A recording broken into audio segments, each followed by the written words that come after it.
What's going on, everyone? Welcome to episode 71 of the Foundation First Fitness Show with Bob Echo. And today we will be discussing warm-ups, not the usual stuff I usually talk about, but I'm going to be talking about how long your warm-up should last. A lot of people have been reaching out to me, asking me for a kind of a guideline on a sufficient time for how long their warm-up should be lasting. Now, before we get into that, I did want to touch on something. I got a new segment coming out this week. So this Friday, which will be my math is terrible, the 8th of November, Friday the 8th of November, I'm going to be starting a new segment called Functional Fridays. So Functional Fridays will be a great place for you guys to see how I do a lot of my corrective stuff. So how I take someone from someone who has a movement problem, someone who's struggling with a basic exercise, could be a squat, could be a deadlift, could be anything, and how I bring them from, not being able to do it to being able to do it, and kind of the exercise that I use. Now, every single case will be different, right? So every single person is going to be moving or having some kind of a different deficiency, and I'm going to help break that down and show you what I'm seeing from different angles. And this is gonna be a great way for you guys to reach out and then send me your clips so that I can kind of break them down and give you guys guidelines on what to do. So definitely check that out. It will be a YouTube based episode. So if you are listening to this on the podcast, check out YouTube on Friday around noon. And the episode should be up. So today, what are we talking about today? Today we are talking about how long a warm-up should be. Now, this is something that's kind of been around for so many years. Usually, back in the day, about a decade or so ago, we used to think, it was pretty much, that's really when a lot of this stuff started changing. But warm-ups usually consisted of some type of, cardio-based thing to get the blood flowing, and then went to, I probably shouldn't say decade. It was probably 15 years ago. I've been saying a decade for the last 5 years, so that doesn't make sense anymore. Probably about 15 to 20 years ago, let's say. I'm going to give it that. 20 years is a good buffer.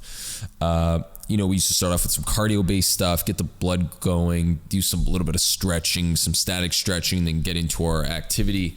That kind of progressed into, dynamic warm-up being included, foam rolling being included. One of the things I've done completely is completely remove the cardio portion of my warm-up. So getting rid of the whole running to warm up. It's been something I've pulled out of my workouts for the last 5 to 10 years now. I haven't done in a very, very long time. Actually, curiously enough, I went back and started looking at a bunch of my programs that I had done all of the years. And I was kind of, you kind of go back and you kind of look at this stuff. It's like when you're in school, you look at your grade 1, grade 2, grade 3 stuff, and you're like, oh my God, I still can't spell well. I don't even know how to, when I write, it's chicken scratch. It's terrible. But you also start realizing all the dumb stuff you used to write. So basically it was the same process now. And I was looking back at my workouts coming out of university thinking that I had it all figured out. And I'm looking at them going like, oh, my poor clients from back then. I hope that I'm probably not going to be thinking the same thing in another 10 years. Hopefully I've ironed out enough of those kinks to be not looking back in 10 years and kind of scratching my head on some of the stuff I do now. But yeah, it's pretty interesting to see that I haven't done it for a very long time. I think it was about 5 to 7 years, something like that. I can't remember exactly what year it was, but it kind of got me to start thinking about this episode and what to do and how to kind of talk about it and how to go from there.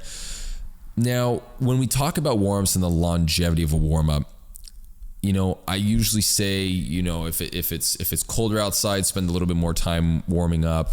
That's what I used to say. Now, one of the things I usually tell people is you've got to start looking towards how smooth and how fluid your body feels. When you start warming up, you're going to get a better idea of how long you need to be warming up and what kind of stuff you're going to want to be doing.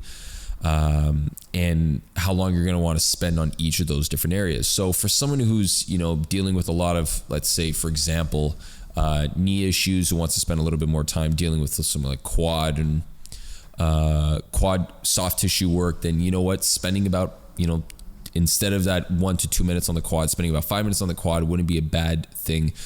But that does stretch and start cutting into your entire workout time. So if you have, only an hour and a half to give up for this workout, you really have to start rationing off what is really more important for you and where you need to be doing this work. Now, the ways I kind of get around that, I will explain a little bit later on in the episode so that you guys can kind of get an idea of what goes on in my head when some of my clients come up to me and show me this limited schedule that they have, but still want to get a workout in, but don't want to run that risk of injury. So let's do a quick little recap of what the warm-up and what my type of warm-ups always consist of. My warm-ups are usually always the same thing. It's very simple. I like to give people something that is going to be A, helping them move better in the workout, and also B, helping them move better throughout their entire day. So the ways in the exercise that I pick from those are going to be stemming from the type of activity they're doing and also the type of activity they do throughout their day, i.e., are they sitting down all day? Are they walking all day? Are they driving all day? Are they working with their upper body all day? Are their shoulders really, really tense? Are they typing all day? A lot of these different things are going to help me gauge where I should be going with their warm-up so that instead of them coming in and just kind of getting a generic printed out version of what they should be doing, I'm able to kind of look at what they need and then give them that. There's also that touch of what they need to be doing in terms of corrective exercise. I slide those into the warm-ups as well because it gives them a good chance to do them, on a regular basis, even when the problem's gone, so that they always kind of, reiterate that progression and reiterate those exercises that I think are helping them move better. So we want to make sure that we're always doing that. Now, in terms of that, that's essentially what I'm going to be looking at. So every single person's going to have kind of a different go and a different idea of what they're going to be doing for that warm up. Now, every single person is also going to be structured a little differently as well. If someone comes in, as I mentioned before, dealing with an issue that requires them to spend a little bit more time foam rolling, well, that's what I'm going to be focusing most of their attention on. If someone comes in with a hip problem, that's where their attention is going to be. If someone comes in with a shoulder problem, same thing. That's where most of my attention is going to be. And I like to really focus on that. So every single person is going to be very different in terms of the amount of time I'm going to be shifting between them.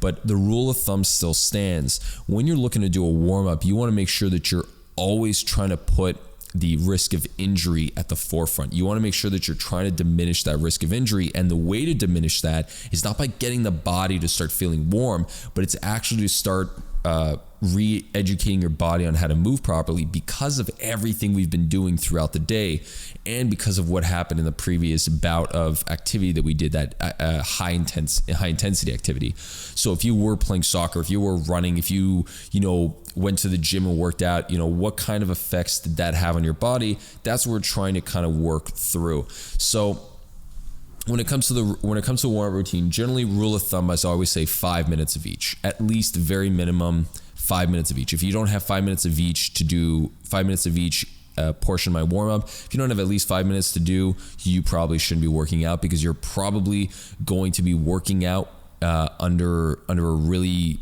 poor moving body, or you're going to be loading a very poor moving body because you're probably telling me one of two things. A, you're probably so busy at work that you're spending so much time in that one area, or B, you're so busy at work, super stressed out, so all that stress is getting pent up into your body and you have no way of getting it released and working it out because you're not giving me that 15 minutes. So I always say 15 minutes. If you don't have 15 minutes, you probably shouldn't be getting a workout in. You should probably focusing on literally just trying to warm up, and that should be your entire workout routine.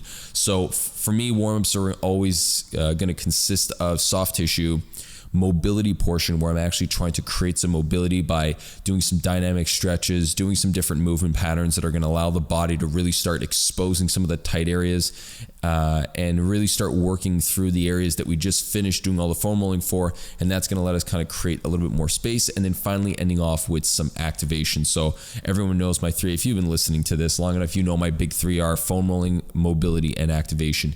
So from there, if you have more time, yes, spend more time depending on which one you need more time on. Usually for someone who's injured, I always go with activation is the number one area to spend more time on. I'll try to get in more repetitions of that corrective movement than anything else, depending on if there's a block and if there's a lack of mobility issue. But at the same time, that activation is really going to expose a lot of that mobility and allow you to be a little bit more mobile. So that's where I'll go with that. Now, if you don't have time, if you are struggling with time and you say, 15 minutes just isn't enough for me to do a warm up, but I feel 15 minutes is not enough for me to get a warm up in, but I don't have much more than that to allocate to this part of the workout. Well, then what I would literally tell you to do, it's the easiest thing you can do, is start incorporating it throughout your day. Now, it doesn't mean to incorporate everything throughout your day. You don't have to start putting in 5-10 minutes everywhere. But if you take a minute out of your day just to roll your quads, what that's going to do is that's already going to start reducing that load and that wear on your quads. If you start doing it for your feet, you start rolling a ball into your foot at work. Super simple. I always have one here at my desk right there. I keep it in like a little pen holder. So my lacrosse ball is literally sitting in my pen holder. And I just shoes are off. I take it, drop it underneath my foot, and I start rolling out my foot throughout the day. And I try to do it as often as possible.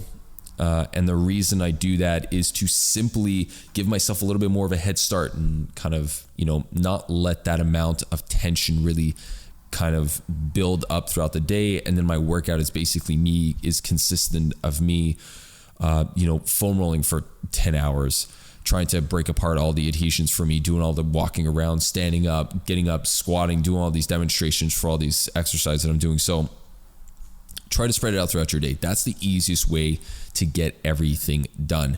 Now, the other alternative is when you are short on time is be very selective in the exercise you pick. So,